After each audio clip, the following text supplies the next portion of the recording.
The great hall of the Galactic Council was silent. Admiral Doyen Kim stood in the center, his blue uniform crisp and perfect.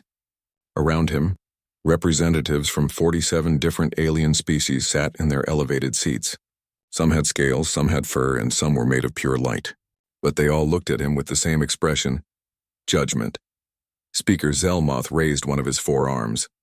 He was a Valorian, tall and gray with eyes that had seen 10,000 years of galactic peace. His voice echoed through the chamber. Admiral Kim, humanity has been part of the Galactic Council for 80 years. In that short time, you have caused more disruption than any species in recorded history. Doyun felt his jaw tighten, but he said nothing. Behind him stood his crew. Lieutenant Yuna Park, his tactical officer, kept her face calm. Chief Engineer Minho Lee crossed his arms. They had expected this, but it still hurt to hear. Zelmoth continued. Let us review the charges. 3 years ago, the Krithian Empire blocked all trade routes through the Astra Corridor. This was a delicate situation requiring careful negotiation. Instead, humans rigged an old merchant ship to produce fake quantum signatures. You made them think a fleet of warships was coming. The blockade ended, yes, but you violated 16 different laws about proper diplomatic procedure. A ripple of agreement went through the council. A Taraxian representative, insect-like with clicking mandibles, spoke up. The Krithians could have attacked. Your deception could have started a war. But it didn't, Doyen said quietly. The blockade ended without a single shot fired. Doesn't that count for something? Zelmoth ignored him. 2 years ago, Ambassador Narration was sent to resolve a trade dispute that had lasted 100 years. 3 economic zones were locked in disagreement. Our best negotiators had tried everything. Ambassador Han introduced something called competitive markets and free trade zones. She completely restructured the economic system without authorization from this council. She fixed the problem, Unipark said from behind Doyen. She couldn't help herself. Those zones are more prosperous now than ever. That is not the point, a crystalline Lumerian said, its voice like chimes. Change must be controlled. Change must be predicted. Humans create change without regard for consequences. Zelmoth pulled up a holographic display. Images floated in the air.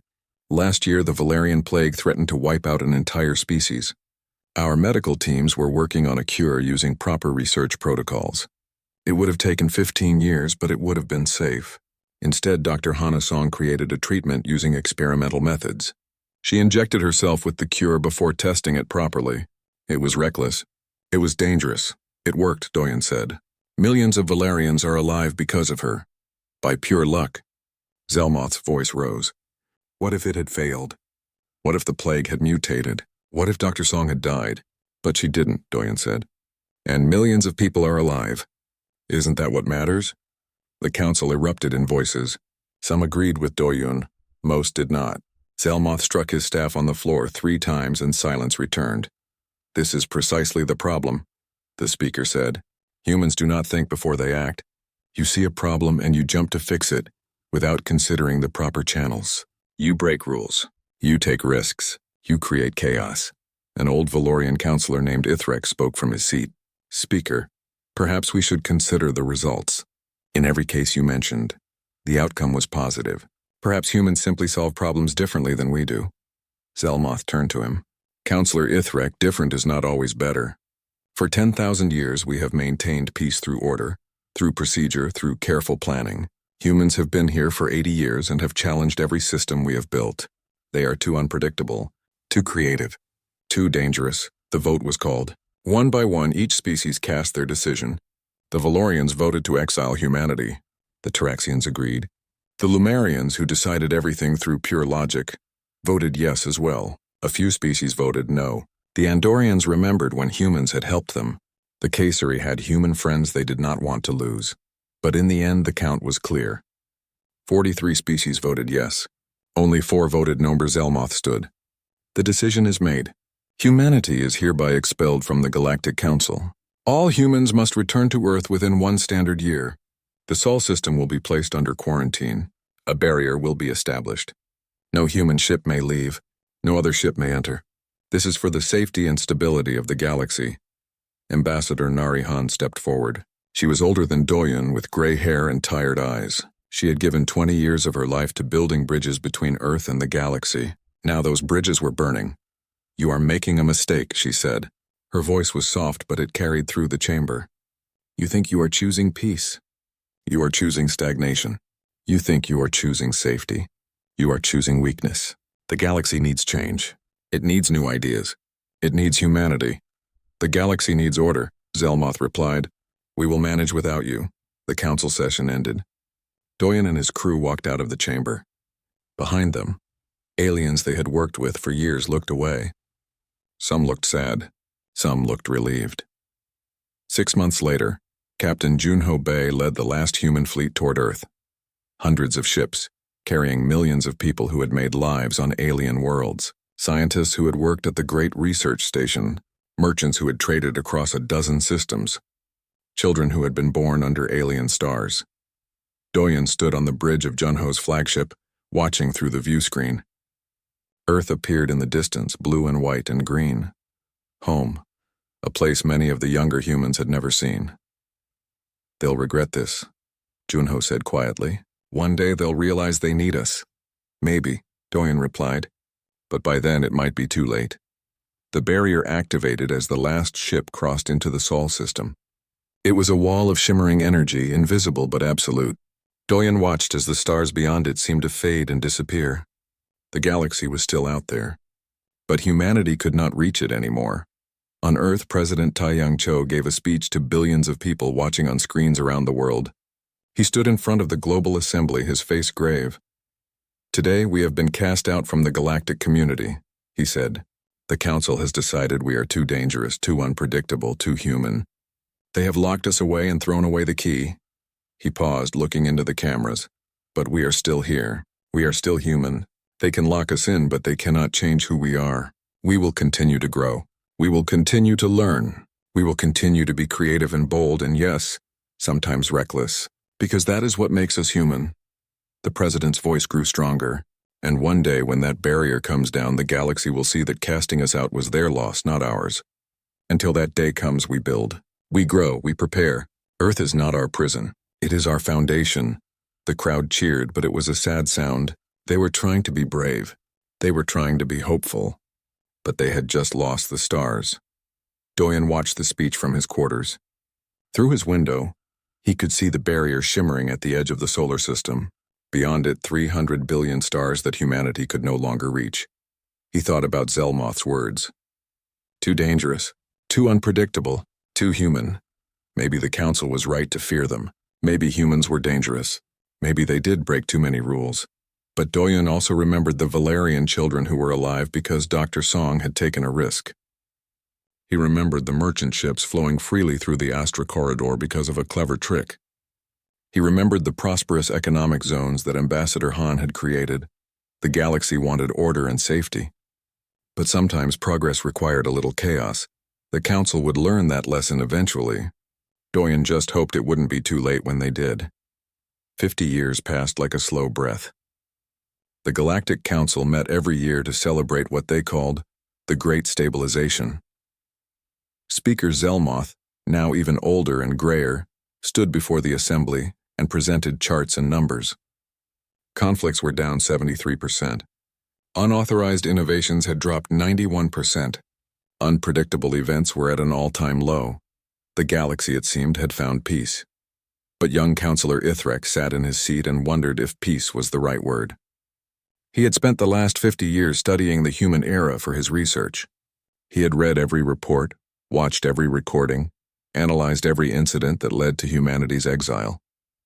And he had found something troubling. In every case where humans were accused of being dangerous or reckless, their actions had actually helped. The Crithian blockade had ended without war. The Valerian plague had been cured. The economic disputes had been resolved. Yes, humans had broken rules. Yes, they had been unpredictable, but they had gotten results. Ithrek had written a report about this. He had shown it to Speaker Zelmoth. The speaker had looked at it for a long time, then quietly filed it away. "The decision has been made," Zelmoth had said. "We cannot go back now." But the galaxy was changing in ways the Council did not want to admit. The Crithian expanse had grown bolder over the years. Without the unpredictable human element to worry about, they had started testing boundaries. First, they sent ships into neutral zones. The Council responded with diplomatic warnings. The Crithians ignored them. Then they began raiding border systems. The Council imposed economic sanctions. The Crithians adapted their economy. It was like playing a game where the other side knew every move you would make. The Council followed their protocols step by step, and the Crithians planned around each one. They had studied galactic law for 50 years. They knew exactly how long deliberations would take, exactly which diplomatic channels would be used, exactly when military force would be authorized. The Valerian plague returned. Dr. Hanasong's treatment had kept it under control for 50 years, but the disease had mutated. The Valorian medical establishment formed a committee to study the new strain. They conducted research according to proper protocols, formed the team, collect data, run simulations, submit findings for review, test carefully. It would take 20 years to develop a cure. Thousands of Valerians died while the committee worked. When desperate family members begged for experimental treatments like the one Dr. Song had created, they were told it was too dangerous. Proper procedure must be followed. A spatial anomaly appeared in the outer rim. It was similar to one that had appeared during the human era. Back then, a human engineer named Bora Shin had sealed it in 72 hours. She had used something she called percussive maintenance and said she had a really good feeling about it. It had worked. The Council formed a research team to study the new anomaly. They analyzed it for 6 months. They developed theories. They ran simulations. They debated the best approach. The anomaly grew larger. They spent another year refining their solution. They tested it carefully, following every safety protocol. Finally, they implemented their fix. It failed. The anomaly expanded rapidly, swallowing 3 entire star systems before it finally collapsed on itself. Millions of lives were lost. The Council held an inquiry. They reviewed every decision, every calculation. According to the report, everything had been done correctly. The solution should have worked.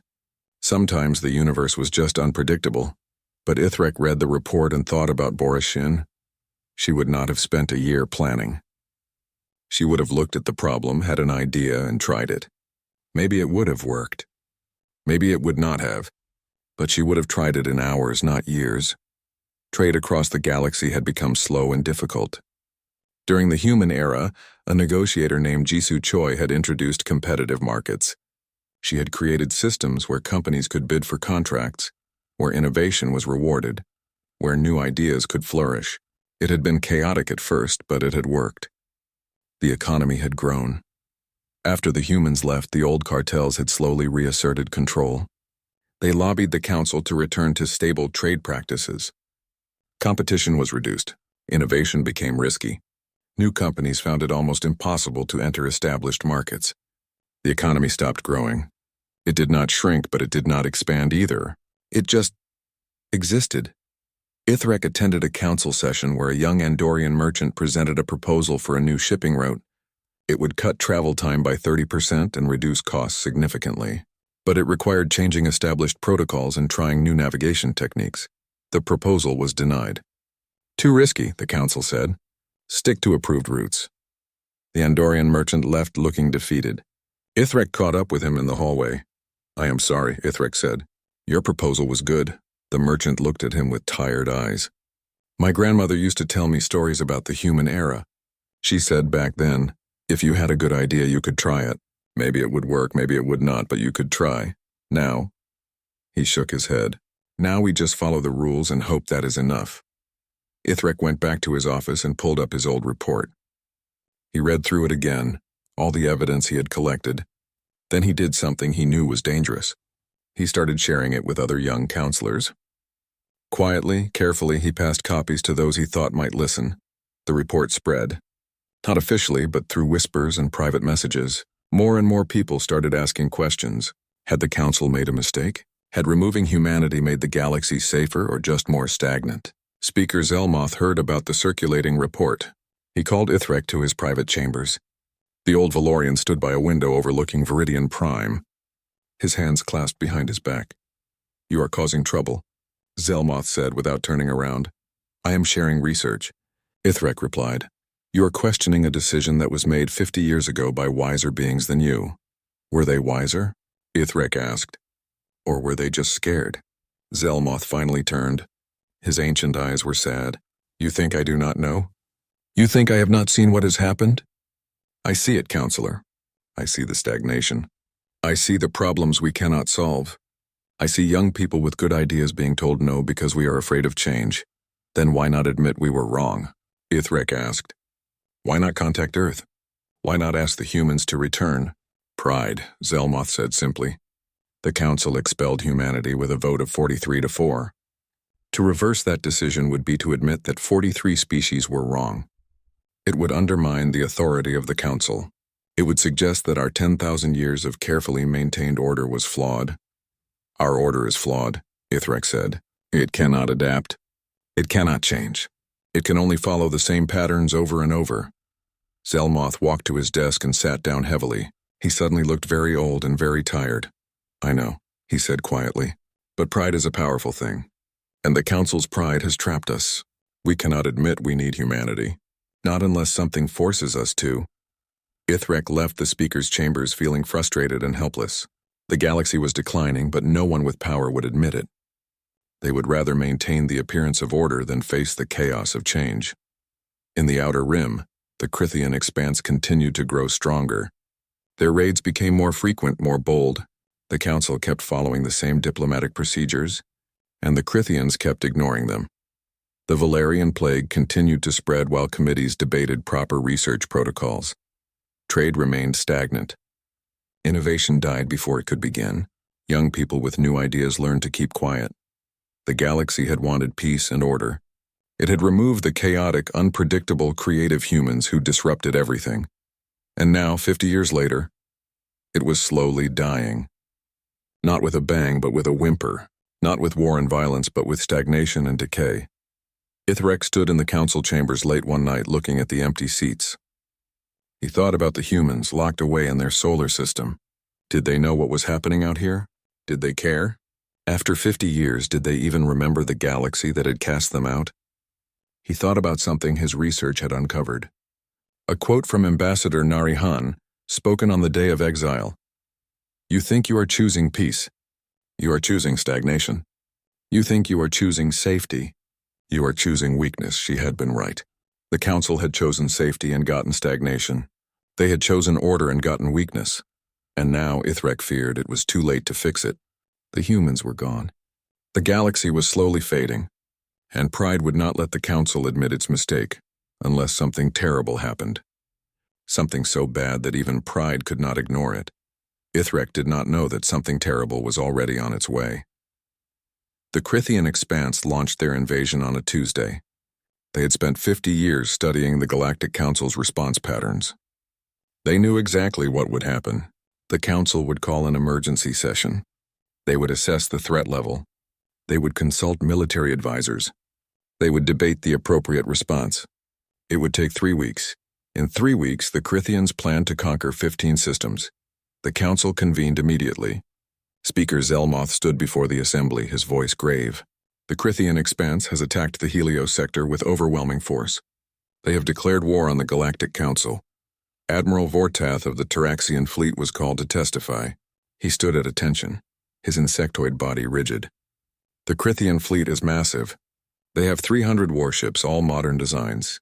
They are moving with precision and purpose. This was planned. What do you recommend? Zelmoth asked.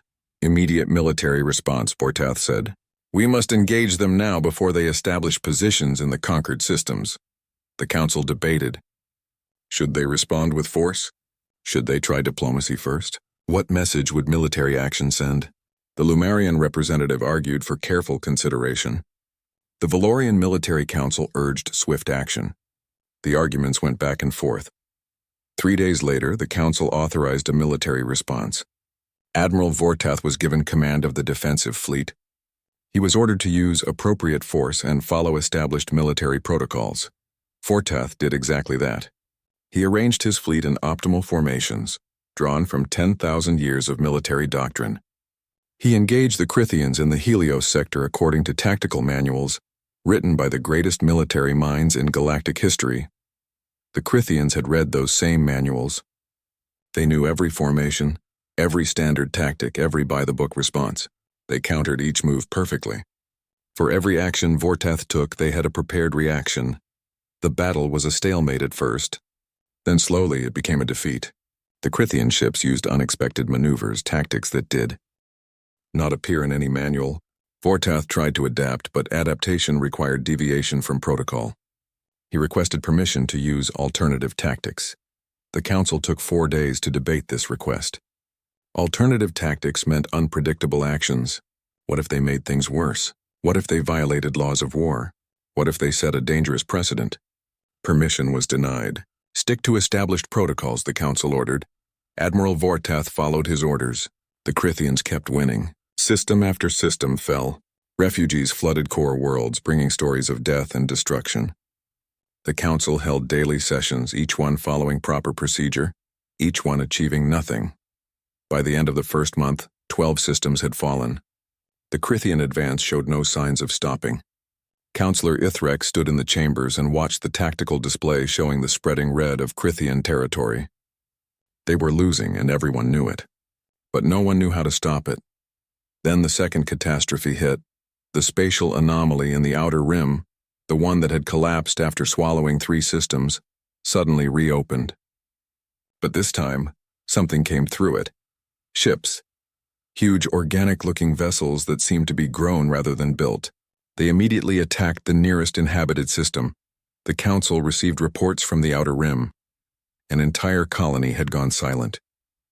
Scout ships sent to investigate found nothing but empty stations and dead worlds. Whatever had come through the rift was consuming everything in its path. The Council's scientists analyzed the data. After 2 weeks of study, they identified the threat. The Skalvex, a predatory species from dark space that had not been seen in millennia. According to ancient records, the progenitors had sealed them away thousands of years ago. Now they were free. Speaker Zelmoth looked at the reports with growing horror. The galaxy faced a 2-front war. The Crythians in one direction, the Skalvex in another, and the Council had no answer for either threat. "We need new strategies," Ithrek said during a council session. "We need creative solutions. We need to think differently. We need humans," a young Andorian counselor said quietly. The chamber fell silent. No one had said it out loud until now, but everyone had been thinking it. Humans. The chaotic, unpredictable, creative species they had expelled 50 years ago, the ones who solved problems by breaking rules and trying crazy ideas. Zelmoth stood at his podium, looking older than ever. "You suggest we contact Earth? After 50 years? After we expelled them and locked them away? I suggest we admit we were wrong," Ithrek said, standing up. "I suggest we swallow our pride and ask for help. Because right now we are losing. Our protocols are not working. Our established tactics are failing. We need someone who can look at an impossible situation and try something new." The debate that followed was fierce. Some counselors were outraged at the suggestion. The humans had been exiled for good reason. They were dangerous. They could not be trusted. Others were desperate enough to try anything. The Crythians were winning. The Skalvex were spreading. What other choice did they have? The vote was called. It was close. 25 to 22. The motion passed. The Council would send a delegation to Earth. They would ask for help. Commander Yunbi Kang of the Valorian Diplomatic Corps was chosen to lead the mission. She was young, barely 30 years old. She had been a child when the humans were exiled. She barely remembered them. But she had read Ithrek's reports. She knew the galaxy needed them. A small ship was prepared. Special authorization was given to pass through the barrier that surrounded the Sol system. Yunbi stood on the bridge with her small crew as they approached the shimmer wall of energy. "Ready?" her pilot asked. "No," Yunbi said honestly, "but we have no choice." The ship passed through the barrier. Yunbi felt a tingle across her skin as they crossed. Then they were inside the Sol system. She looked at the view screen, expecting to see Earth in the distance, perhaps a few stations and satellites. What she saw took her breath away. The Sol system was filled with activity. Earth's orbit had dozens of massive space stations, each one larger than anything the Council had built in 50 years. The moon's surface was green. Actual plants were growing there, visible from space. Mars glowed with the light of cities and terraformed regions. Ships filled the space lanes, hundreds of them, thousands maybe, and they looked nothing like galactic standard vessels. They had wild designs, Sharp angles mixed with smooth curves. Combinations that should not work but clearly did. Some had engines in configurations that violated basic physics as the Council understood it. What is all this? Yunbi's pilot whispered. Before she could answer, a human ship appeared on their scanners. It moved fast, too fast for its size. It pulled alongside their vessel and hailed them. A human appeared on the screen. He was young, with black hair and an easy smile. He wore a uniform, but it was less formal than Yunbi expected. The name patch said Captain Henel Park System Defense Force. "Welcome to Sol Space," Henel said in perfect galactic common. "I'm guessing you're from the Council. Must be something pretty bad to bring you here after 50 years. Yunbi felt herself relax slightly. There was no anger in his voice, no bitterness. Just curiosity and maybe amusement. "Captain Park, my name is Commander Yunbi Kang. I request permission to speak with your government. The Galactic Council needs help." Hanil's smile faded. "How bad is it?" "Very bad," Yunbi admitted. "We are at war with the Krithian expanse and the Scalvex have returned from dark space. We are losing." Hanil was quiet for a moment. Then he nodded. "Follow me. I'll take you to Earth, but I have to warn you, Commander. Things have changed here. We're not the same humans you exiled 50 years ago. We've grown. We've adapted. And we're not entirely sure we want to help the people who threw us away." "I understand," Yunbi said. "Do you?" Hanil asked. "Because my parents were born on an alien world. They had to leave everything behind when the Council decided we were too dangerous. My father still has nightmares about the journey back. So when I say we've changed, I mean we remember, and we're not eager to be hurt again." Yunbi had no response to that. She simply followed as Hanul's ship led them toward Earth. As they flew through the crowded space lanes, she saw more impossible things. Stations that looked like they were made from asteroids, ships that seemed to fold space around themselves, a massive construction project near Jupiter that looked like it was building a ring around the entire planet. The humans had not stagnated in their isolation. They had not given up or become bitter. They had thrived. They had pushed boundaries and tried new things and built wonders, and now the Council, which had locked them away for being too creative and too dangerous, was coming to beg for that creativity and danger to save them. Yunbi looked at the thriving human civilization around her and felt shame. The Council had been so wrong, so terribly, completely wrong. She could only hope the humans would be willing to forgive them, because if they refused to help, the galaxy was doomed. Commander Yunbi Kang stood in the Global Assembly Building in New Geneva. The building was beautiful, with tall windows that let in natural light and walls decorated with art from every nation on Earth. Representatives from all across the planet sat in tiered seats watching her. At the center podium stood President Jiwan Kang, a woman in her 60s with sharp eyes and gray hair tied back. Yunbi had just finished explaining the situation. The Krithian invasion, the Scalvex threat, the Council's failures, the desperation that had brought her here. President Kang looked at her for a long moment. "Let me make sure I understand. 50 years ago, the Council decided we were too dangerous. They exiled us. They locked us in our own solar system like criminals. Now you need help. So you come asking us to save you?" "Yes," Yunbi said. There was no point in denying it. "That takes courage," the president said. "Or desperation." "Probably both," she turned to the assembly. "We need to discuss this. Commander Kang, please wait in the side chamber. We will call you when we have reached a decision." Yunbi was led to a comfortable room with soft chairs and a window overlooking Earth. She sat there for 3 hours, watching clouds move across the planet below. She wondered what the humans would decide. Would they help? Would they refuse? Did they have the right to refuse after being cast out? Finally, she was called back in. The assembly was quiet as she took her place. President Kang stood at the podium again. But this time she was not alone. Admiral Doyen Kim stood beside her. He was old now, over 130 years old, but his eyes were still sharp and his back was straight. "We have discussed your request," President Kang said. "Many of us wanted to refuse. We remember the exile. We remember being told we were too dangerous, too unpredictable, too human. We remember our children crying as we left worlds they considered home." Yunbi felt her heart sink. They were going to say no. However, the president continued, "Admiral Kim reminded us of something important. He said that we help people not because they deserve it, but because it is right. The galaxy is in danger. Innocent people are dying. If we have the power to help and we refuse, we are no better than those who exiled us. Hope flickered in Yunbi's chest. So yes, Commander Kang, Earth will help. But we have conditions.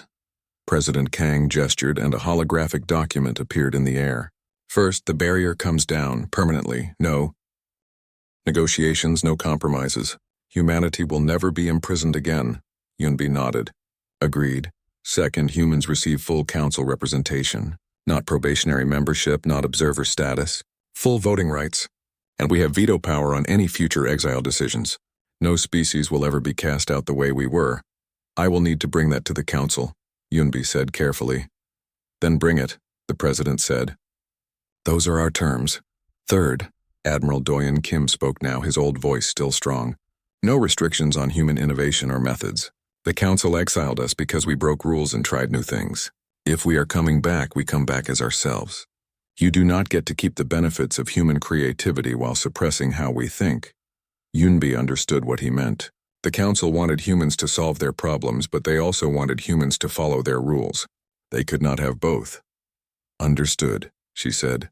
Finally, President Kang said, and her voice grew cold. The council must issue a formal apology, not just to us but to itself. An admission that the exile was wrong, that 50 years of stagnation was the council's own fault, that pride and fear are not the same as wisdom. The speaker will never agree to that, Yunbi said. Then the speaker should not have come asking for help, the president replied. These are our terms, Commander. All of them, not some of them. Take them to your council. We will wait for their answer. Yunbi returned to her ship. Captain Hanul Park escorted her back to the barrier. As they flew, she looked out at the human civilization around her. So much had changed. So much had grown. You know they will argue about the terms, Hanul said. The council will try to negotiate. They will say the apology is too much, that the veto power is unreasonable. I know, Yunbi said. Tell them this, Hanul said, and his voice was serious now. Every hour they waste arguing is an hour the Krithians advance. Every day they spend protecting their pride is a day the Skalvex consume more worlds. Tell them to decide what matters more, their dignity or their survival. Yunbi returned to Viridian Prime. She presented Earth's terms to the council. The reaction was exactly as Hanul had predicted. Outrage, disbelief, insult. These terms are unacceptable, a Taraxian councillor shouted. They ask for too much. They ask for what they deserve, Ithrek replied, standing. We cast them out. We made them second-class members even before the exile. Now they are offering to save us, and we complain that they want respect in return. Speaker Zelmoth sat quietly through the debate. Finally, he held up a hand. The chamber fell silent. Councillor Ithrek, how many lives have been lost since the Krithian invasion began? Ithrek checked his data pad. Approximately 400,000, and the number grows daily. And the Skalvex? Harder to estimate. At least 100,000, possibly more. Zelmoth nodded slowly. So we debate here while 500,000 beings die. We protect our pride while families are torn apart and worlds burn. He stood and every eye turned to him. I have been speaker of this council for 70 years. I was here when we exiled humanity. I cast my vote with the majority. I believed we were right. I believed we were choosing peace and order. His voice grew stronger. I was wrong. We were all wrong. We did not exile humans because they were dangerous. We exiled them because they made us uncomfortable. They questioned our methods. They challenged our assumptions. They forced us to admit that our 10,000 years of tradition might not have all the answers. The chamber was utterly silent. The humans are offering to save us, Zelmoth continued. In exchange, they ask for basic respect and rights. They ask that we never repeat our mistake. They ask for an apology. And we sit here debating whether their terms are too harsh? He looked around the chamber. Every hour we delay, 17,000 more beings die. That is the cost of our pride. How many more must die before we admit we need them? Another councillor stood. But the apology, Speaker, it will undermine the council's authority. Our authority is already undermined, Zelmoth said. We are losing a war. We cannot solve our own problems. What authority do we have left? Pride without power is just arrogance, the vote was called. This time it was not close. 41-6. The council accepted Earth's terms. All of them. Yunbi returned to Earth with the news. The barrier came down 3 days later. For the first time in 50 years, humans could see the stars beyond Sol system. In orbit around Earth, millions of people watched screens showing the barrier fading away. Some cheered. Some cried. Some just stared in silence at the galaxy they had been locked away from. The human fleet began to prepare. 500 ships of wildly different designs. Some looked sleek and modern. Others looked like someone had taken 3 different ship types and welded them together. Some had weapons that clearly violated multiple council regulations. All of them worked. Admiral Una Park stood on the bridge of the flagship.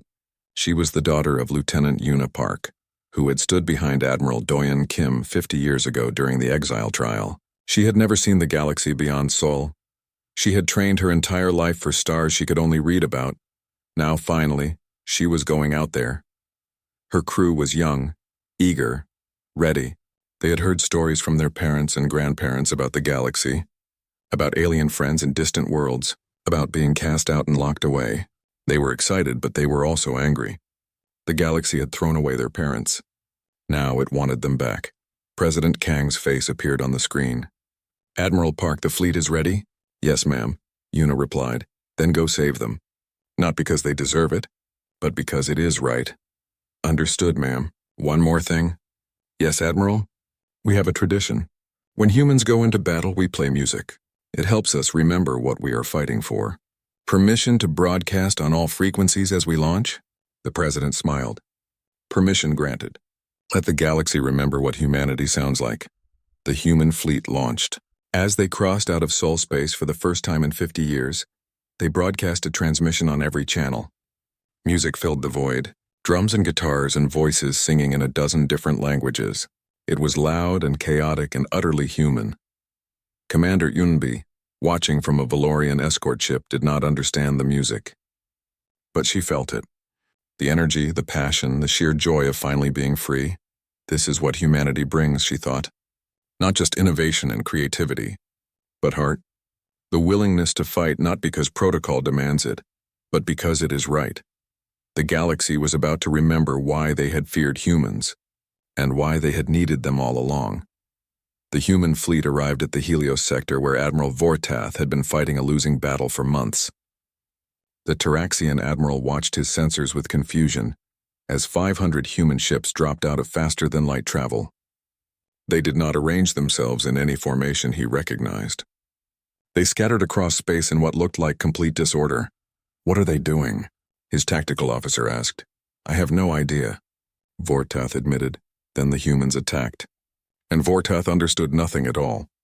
Captain Hanel Park's ship, the Defiant, cut through the Crithian lines at an angle that no tactical manual would recommend. He flew through gaps that should not have existed, turned when turning seemed impossible, and somehow emerged behind 3 Crithian destroyers. His weapons fired in sequence, each shot timed perfectly. The destroyers exploded. Fighter pilot Jun-Ho Lee did something that made Vortath's tactical computer crash trying to calculate the maneuver. He flew straight at a Crithian cruiser, fired his missiles backward while spinning, then used his ship's thrusters to create a shockwave that caught his own missiles and redirected them. The missiles slammed into the cruiser from 6 different angles simultaneously. The cruiser went dark. "That is not possible," Vortath's tactical officer said. "Apparently it is," Vortath replied. The Crithians had spent 50 years studying galactic military tactics. They knew how to counter every standard formation, every by-the-book strategy. But humans did not fight by the book. They fought by instinct, by creativity, by trying things that should not work but somehow did. A human cargo ship joined the battle. An actual cargo ship designed for hauling goods.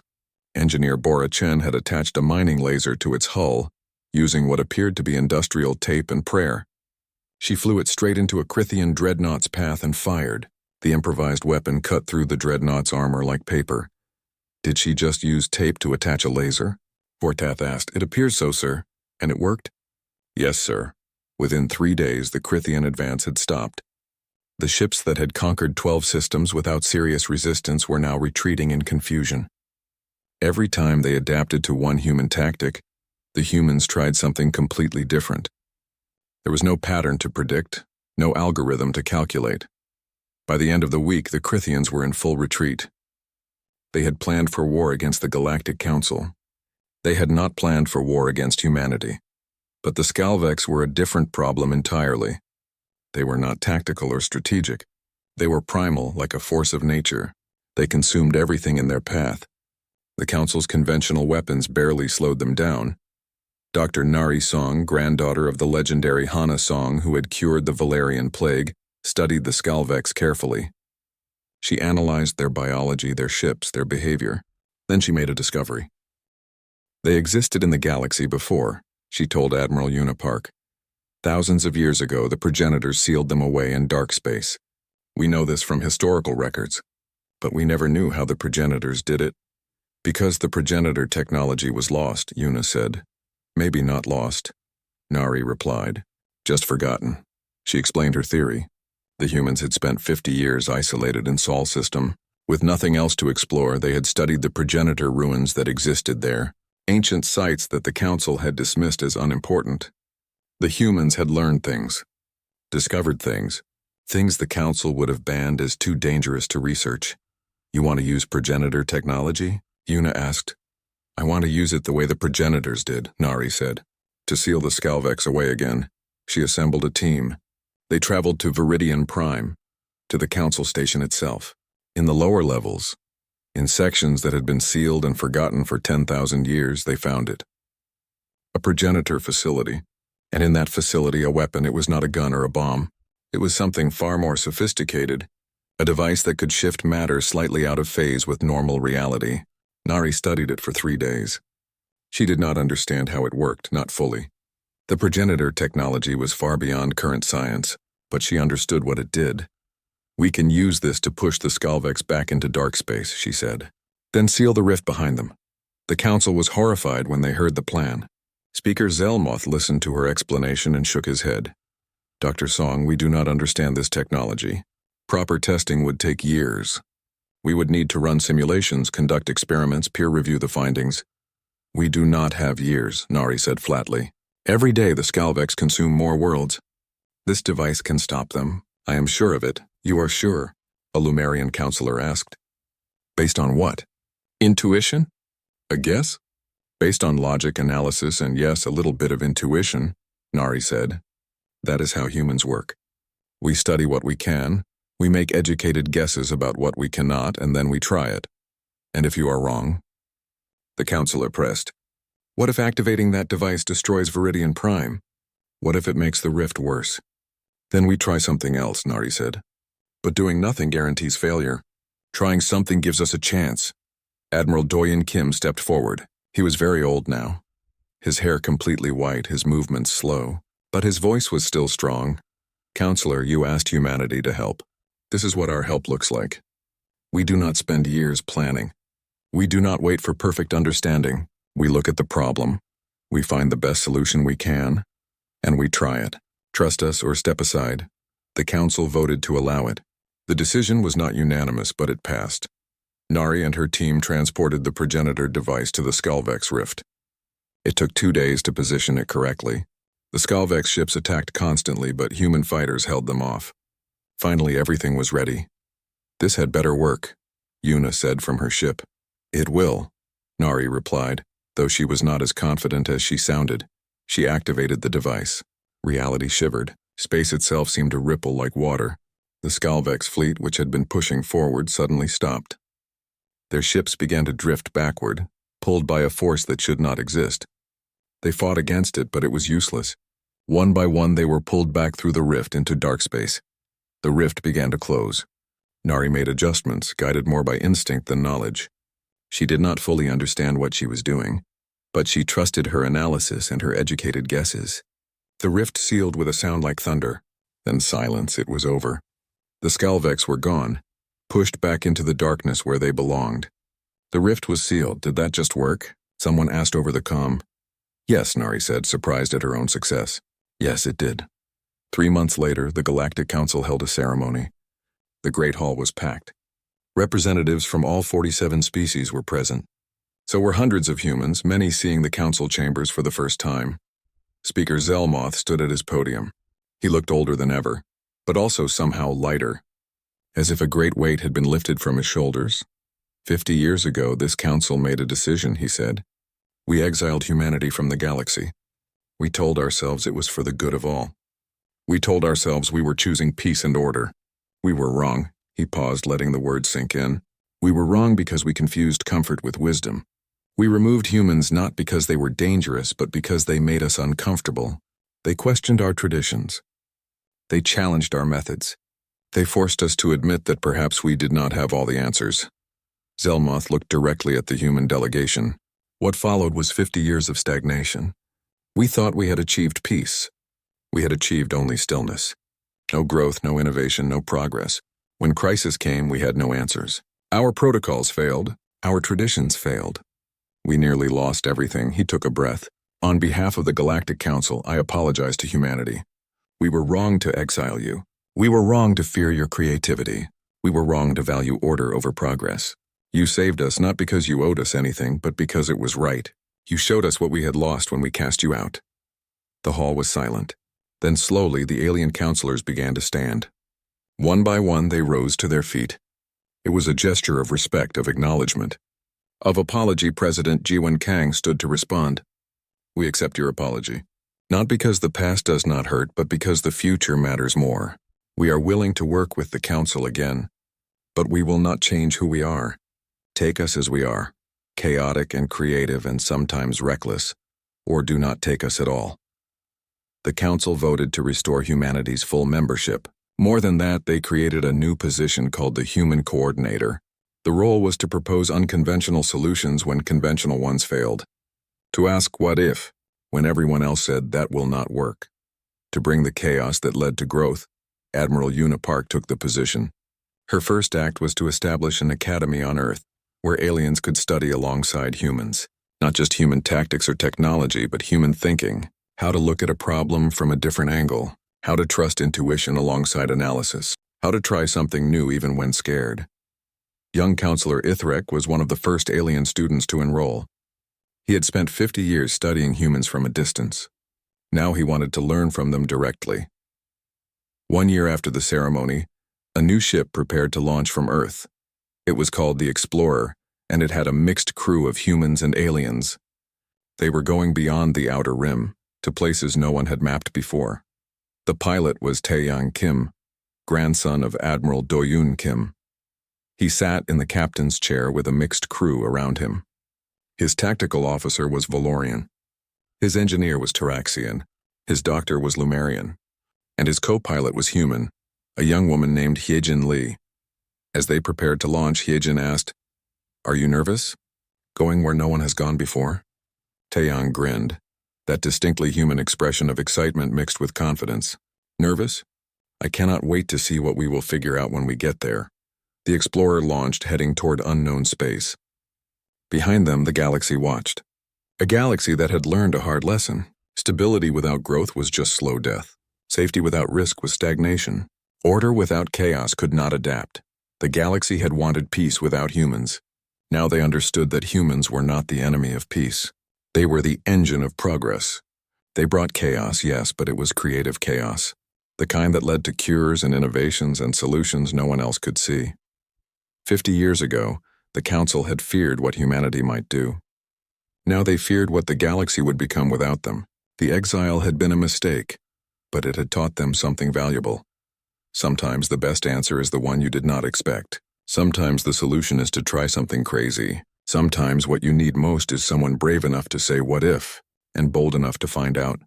The galaxy needed humanity. Not in spite of their chaos, but because of it. And humanity, having been cast out and welcomed back, understood their role now. They were the ones who tried the impossible. The ones who broke rules to solve problems. The ones who looked at the universe and saw not limitations but possibilities. The Explorer disappeared into the unknown, carrying with it the promise that humanity had always represented. The universe was vast and full of mysteries, but as long as there were humans willing to explore it, willing to try new things, willing to ask why not, instead of why, those mysteries could be solved, one crazy idea at a time.